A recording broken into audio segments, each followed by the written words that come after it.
সত্যি নজিরবিহীন ঘটনা। সাম্প্রতিককালে এমন ঘটনা ঘটেছে কিনা সন্দেহ আছে। আইএসএলে তো নয়ই। বিনো জর্জের তত্ত্বাবধানে রিজার্ভ দলের অনুশীলন চলছে।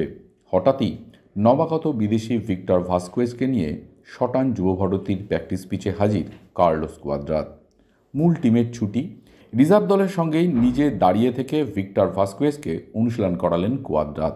তার কিছু স্টিল ছবি ইমামি ইস্টবেঙ্গলের পক্ষ থেকে পাঠানো হয়েছে।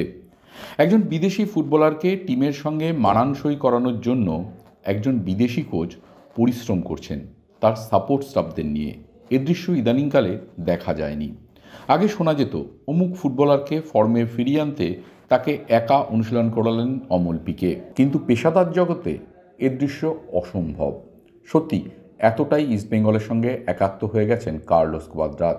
এর আগেও এই দৃশ্য দেখা গেছে। আইএসএলের সাময়িক বিরতি, সেই সময় তিনি হিজাজি মাহেরকে দলের সঙ্গে মানানসই করানোর জন্য সমস্ত ছুটি বাতিল করে দিয়ে আই লিগের টিমের সঙ্গে একের পর এক ম্যাচ খেলে চলেছেন। এবার পালা বোরা হেরেরা শূন্যস্থান পূরণ করা।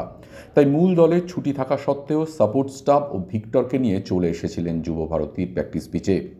নিজের কঠোর অনুশাসনের মধ্যে ভিক্টরকে অনুশীলন করালেন তিনি। যতদূর জানা যাচ্ছে বল ধরা ছাড়া নাকি যথেষ্ট উন্নত মানের ভিক্টরের। এখন দেখার কত তাড়াতাড়ি ভিক্টর দলের সঙ্গে মানিয়ে নিয়ে লাল হলুদ জার্সিতে নিজেকে মেলে ধরতে পারেন।